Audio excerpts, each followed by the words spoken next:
LSU is getting their momentum back.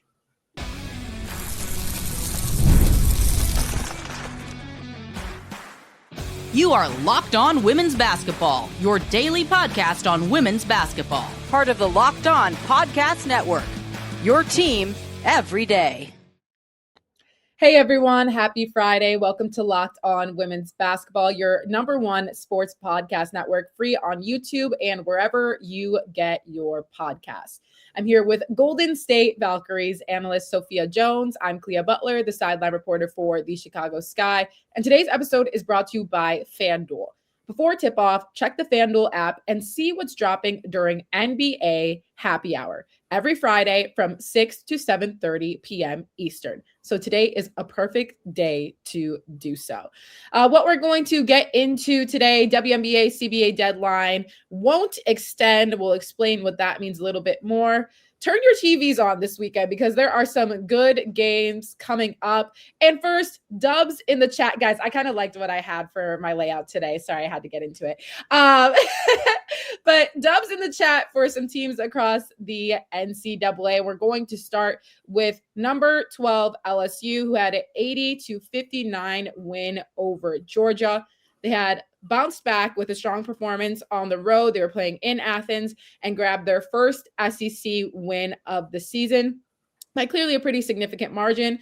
Flau'Jae Johnson, after going scoreless in their game against Vanderbilt, scored 25 points, with 15 of those coming in the fourth quarter to help LSU pull away late. Now, I know what some of you may be thinking, that, okay, whatever, they beat Georgia. However, these are two teams that have the exact same record right now. Georgia is not an easy feat to come by, hence why I say I believe they are treading in the right direction once again. Yeah, and I think just for LSU to get this win was so important, but almost on top of that, like you mentioned, Flau'Jae Johnson to get some of her own personal momentum is going to be huge for the longevity of LSU's winning streak. Having those 25 points, 9 of 13, so she was efficient from the field, 6 of 6 from the free throw line, which means she was being aggressive, getting to the rim and drawing those fouls. But you also mentioned those 15 in the fourth quarter. In the last two fourth quarters against Kentucky and Vanderbilt, when it was close games, but LSU just fell off towards the end, it was really important for her to step up in this situation. So to see her then be that player that lands the plane in the clutch, especially as an upperclassman, I think is one of the biggest, most positive takeaways for LSU this game. Yeah, LSU was shooting pretty well, very efficient in this game. I don't know if did I say the score at the beginning? They won 80-59, you guys. I don't remember if I said the score or not. LSU shot 56% from the field, held Georgia to shooting 31%. They were shooting 20% from three compared to Georgia's 13%, 75% from the free throw line, out-rebounded Georgia 43-35. And overall, just had a pretty solid showing to be able to defeat another SEC opponent. We've seen all these upsets across SEC, across Big Ten, and NCAA in general. To get this kind of comfortable win, as you mentioned, is going to be good for at least a confidence boost for LSU. And I think all they need is one to just kind of keep the ball rolling. And one of Kim Mulkey's biggest grievances after those two losses was centered around her team's toughness and winning that rebounding battle, dominating the paint. They outscored Georgia 48-22 in that category. I think is a really positive indication that this team is trying to get back on track with their aggressiveness. Yes, we'll see what LSU continues to do. But another game that happened last night was number 18 Ole Miss went up against number 5 Oklahoma. Ole Miss walks away with a 74-69 victory. It was clearly an upset in terms of ranking, but also we expected Oklahoma to perform at home considering they had a significant win streak, but they broke the Sooners' 13-game winning streak, and Cody McMahon led the Rebels with 22 points. Somebody that we really pointed out in our last segment that could completely shift the game. But when you're looking at Oklahoma, you still have Aaliyah Chavez, who had 26 points with 6 3-pointers, but it still just wasn't enough to overcome Ole Miss. Mississippi just was a bit more balanced in that game. They had multiple double-digit efforts, other players doing their job, grabbing rebounds, as opposed to Oklahoma. The majority of their production came from Aaliyah Chavez and then Reagan Beers, who finished with 15 points and 20 rebounds. The next highest rebounding count was 4. So Ole Miss just had a little bit more of a collective effort outside of those 2 players against Oklahoma. But Oklahoma really thrives on their offense, and for them to score 69 points is well below their average. So Mississippi definitely getting the win through their defensive efforts. Yeah, and when you're looking at just the stats of the game, it was kind of fair on both sides. Ole Miss was shooting 47%. Oklahoma not having their best shooting night outside of Chavez, 47% compared to Oklahoma's 34%. But when you go down the line in terms of the stats and what it looked like during the game, it was pretty even, but Ole Miss had built their lead. Their largest lead of the night was 12, and they just kind of felt comfortable flowing after that really big key win for them. Good upset early on in the season. Another game, number 15, Michigan State beats number 23, Washington, in their first road trip west, 82-67. They overcame an early deficit to cruise a quality road win over a team that has bounced in and out of the rankings. After falling behind by 11 in the first quarter, the Spartans responded with a strong second quarter and essentially never looked back after that. And Michigan State has been consistently stacking these really quality wins throughout the course of the season.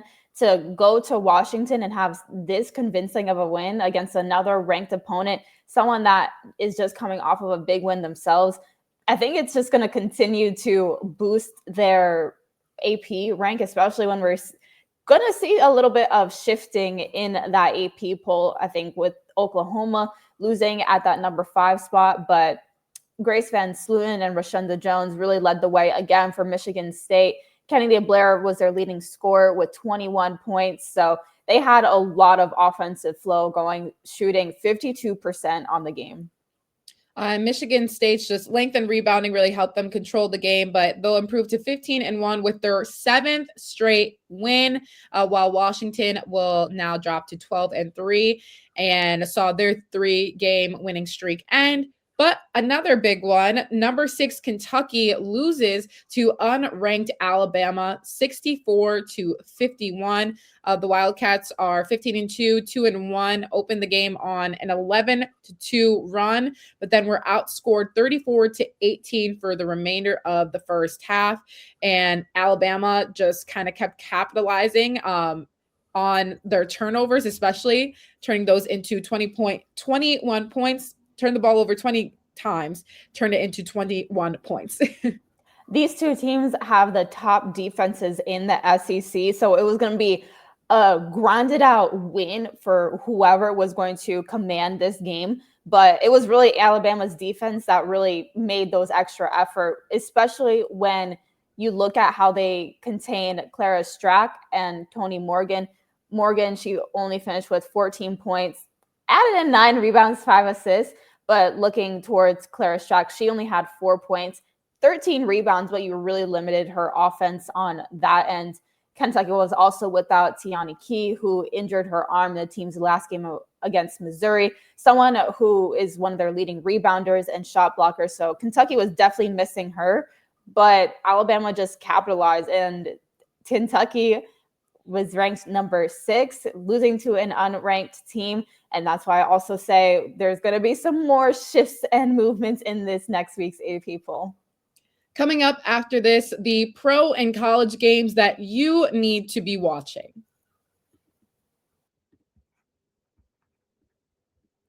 Fridays already feel different during basketball season, and FanDuel is making them even better. Every Friday night before the game tips off, FanDuel gives fans a new way to kick off the weekend with NBA Happy Hour. Fridays from our NBA Happy Hour is your official pregame, a limited time window where special offers drop right inside the FanDuel app before the action starts.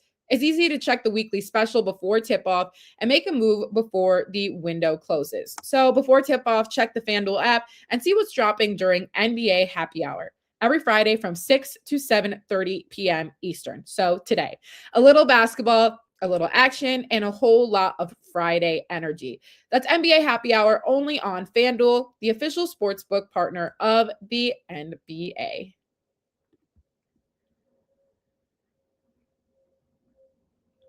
I don't like paying rent, and I bet you don't either. And if you're someone like me that lives in a major city, I live in Chicago, you understand how expensive rent can possibly be. But Bilt makes that a little bit better. Bilt is the loyalty program for renters that rewards you monthly with points and exclusive benefits in your neighborhood. Let me explain.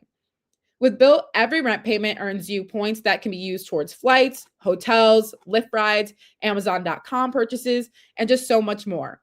Here's something I'm really excited about. Starting in February, Bilt members can earn points on mortgage payments for the very first time. Yes, soon you'll be able to get rewarded wherever you live and unlock exclusive benefits with more than 45,000 restaurants, fitness studios, pharmacies, and other neighborhood partners.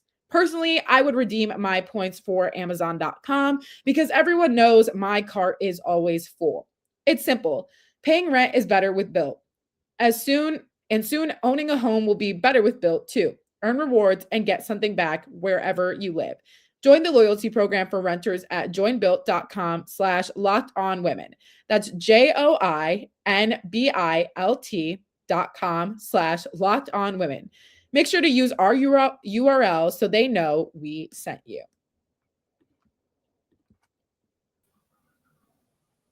All right, some games that you need to be watching this weekend because you get a little bit, we're spoiled now. We have Unrivaled, so we get to watch the pros again, and we have college basketball. There are some really good games coming up. We're going to start with Unrivaled first.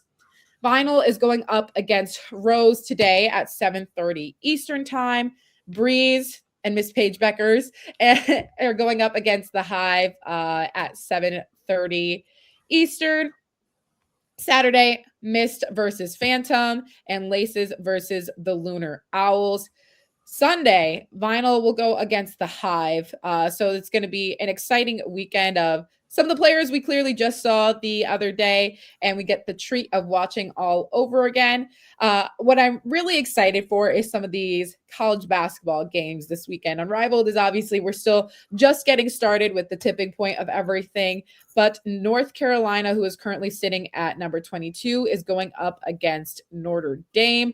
We've seen Notre Dame struggle a little bit in these past couple of games. North Carolina fell a little bit in the rankings. They were kind of comfortable at that number 16 spot for some time. But this is a really key ACC matchup that is going to kind of prove to see who's really going to be that number one spot in the ACC this season outside of a potential Duke, who is also at the front runner to finish number one. Yeah, so both these teams definitely have something to prove.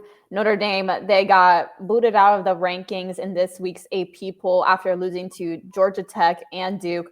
They went back home and beat Boston College, so got a little bit of momentum from that game. But North Carolina isn't going to be any of an easier opponent, who's also looking to bounce back after their overtime loss at home against Stanford.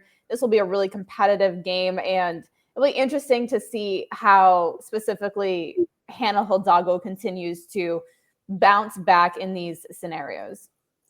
Another one to look out for, Georgia at number 3, South Carolina. Let's talk about Georgia having to play some tough back-to-back games. First, you go up against LSU. Now you have to go up against South Carolina. That's just the beauty of being in the SEC.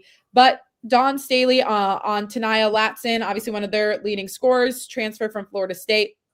She has been injured since December 28th with an ankle sprain that she had suffered, hasn't played since, but head coach Staley said that she is looking to be ramping up, which is a good sign. Definitely a good sign. And South Carolina already doesn't have as much depth as we're used to seeing them have this season. So Tanaya Latson, who of course can put a lot of points on the board, give you more backcourt depth, her going down is definitely a major blow. But like Coach Staley said, she's ramping up, which is very positive. Also said that Alicia Turnebes is ramping up as well.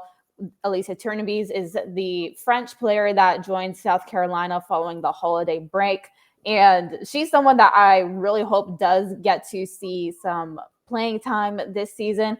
She is 6'7" center that can stretch out, shoot, can dunk. So she would be extremely valuable for South Carolina. And like I said, just adding a little bit more depth to this team.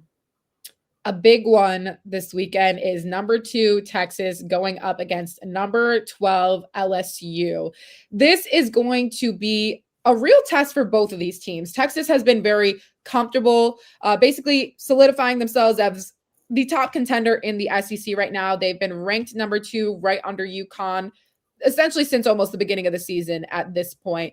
LSU shown so far that they've dropped 2 games to ranked opponents within the SEC, coming off a win for Georgia, obviously a good confidence booster. But this game could get ugly quickly because Texas has been on a real run. You talk about how they score so efficiently. LSU's defense has looked really good to start games, but you can tell it starts to get a little bit more lax each quarter, which has put them in those tough positions against some of the ranked opponents, which ended it up in them losing. Definitely. In Texas, they're going to be a team that there's no wasted movement in their offense. They like it when the game slows down a little bit. LSU thrives when they can speed up the game, play in transition, and get their players out and running. So it'll be a little bit of a battle of philosophies, and whichever team can assert their pace more in the game. And so far this season, Texas has been the more proven team in that regard. But as they looked untouchable for a while, they beat a lot. Both UCLA and South Carolina continue to be ranked opponents. They played Ole Miss on January 4th, and they only won by 3 points. That was a little bit of a close game. But then they turn around and beat Auburn 97-36. So with this game being in Baton Rouge, LSU will have that home crowd behind them. Those fans get really rowdy. So they'll want to deliver, especially after that home loss against Kentucky. Yeah, definitely 2 teams that are going to be fighting and clawing for this level of victory. Another game to look out for. Number 6, Kentucky is going up against number 5, Oklahoma. 2 teams that are looking to get back into the winning column after losing games that they essentially probably should have or could have won. Oklahoma coming off their loss to Ole Miss, Kentucky coming off their loss to an Alabama team, wanting to keep their status within the rankings, considering they're neck and neck with each other. Exactly. And we'll see what Kentucky player Tiani Key's status is, because she didn't compete in that last game. She would be a huge person to have down low, especially looking how dominant Reagan Beers can be for Oklahoma. You want to counteract that somehow. Give Claire Strack a little bit of help there. But it'll be a similar situation for Oklahoma, where they just lost a game in front of their home crowd. They'll want to take that back. As a college player, usually what philosophy was, obviously protect home court. That was just such a huge thing. And they're going to want to do exactly that. It'll be a battle between Kentucky's defense and Oklahoma's fast-paced, dynamic offense. Yeah, going to be another fun one. Another one to look out for, Mississippi State going up against number 18, Ole Miss. And then Alabama, just coming off of a pretty staple victory for them, is going to be going up against Missouri. They're part of ESPN's triple header and Super Sunday slate. So really fun games to be looking forward to this weekend. And if it's cold where you are, it's the winter, why leave when you can just be watching women's basketball? But coming up after this, we are going to talk about the CBA deadline, because it is today, but it's not getting extended. This episode is sponsored by BetterHelp. As we roll into the new year, everyone is trying to rebrand, reinvent themselves.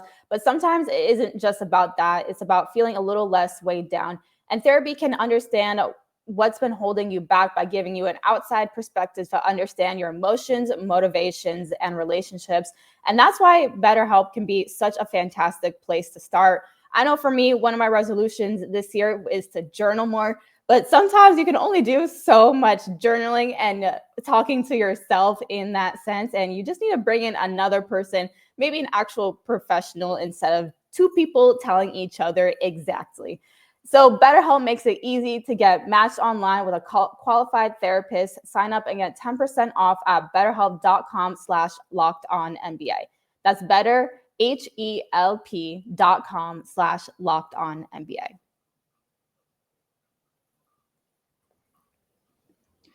Okay, so the WNBA and the players, so the league and the players won't extend CBA deadline as the negotiations continue. Today was the deadline after extending it twice since October 31st.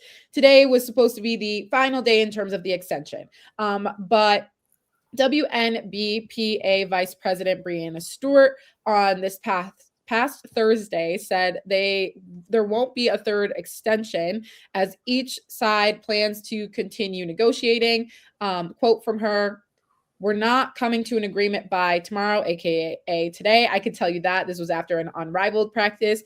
She said they keep using this. It's funny. We're just going to continue to negotiate in good faith. Sophia, we keep bringing up this notion of good faith, but we haven't come to an agreement still. So I'm very curious what these good faith negotiations are looking like, as we still haven't come to an agreement, but we're also not necessarily extending the deadline either. And so same thing to your extent. We keep hearing this term good faith thrown around. I thought that this is kind of just both sides throwing shade at each other. But I asked my in-house legal counsel, which is, of course, my mother, who is a lawyer.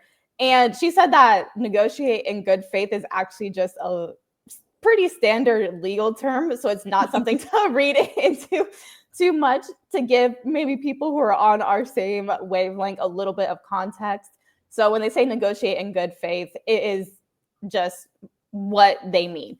And it's so this current CBA will then technically expire today, Friday, January 9th at 11:59 p.m. It was kind of weird doing research. They'll be like, when the clock hits midnight, and it's like, okay, so does that mean that today is the first day is expired, or does it expire after today? It expires technically after today. It's like that Canvas deadline. You got to get your assignment in by 11:59 p.m. But Stewart said that people shouldn't hold her breath for an extension to happen. Like you said, she said, "I've never been told that we're having an extension. Literally what I have been told is we will continue to negotiate in good faith and not have an extension." This current CBA that we're under was ratified in January of 2020. So I think both sides understand that they don't want to just keep prolonging it. And this just feels like a message from the players that their extensions aren't going to help at this point, because they know exactly what they want and they're going to stand firm on it. Nafisa Collier, Players Union Vice President, said that they hope they would be a lot farther along than they are, because it's been about 15 months of negotiations at this point, but they still have to stay strong in their values and what they're standing for. The players feel really united. They're waiting for the league to come back, and they're not going to accept a bad deal. They're just waiting for the league to respond to their thoughtful and reasonable proposals. So it really feels like the players are standing firm in this situation. And I feel like this is something we saw even during All-Star Weekend, when a significant amount of the players, and obviously a lot of players in leadership, are all in the same rooms together and they're all spending time together. It seems like their stances and their togetherness continues to get stronger. And I think this is a tough time for the league. Obviously, while they're in Unrivaled and they're still in these negotiations, the players have basically said, like, you guys have to come from New York to Miami and we can have conversations, because that's where all the players are. It makes the most sense. Everybody still seems pretty hopeful that they will come to an agreement, ideally sometime soon, especially since it's been essentially 15 months at this point. But even Brianna Stewart said, we're all at an understanding where we're at in terms of the players being able to strike or having a work stoppage. She said that component of things is not something that they're going to do right at this second, but being able to have that in their back pockets, understanding that they want to negotiate and want to continue being able to have these meetings, have the league come down to Miami, have these conversations.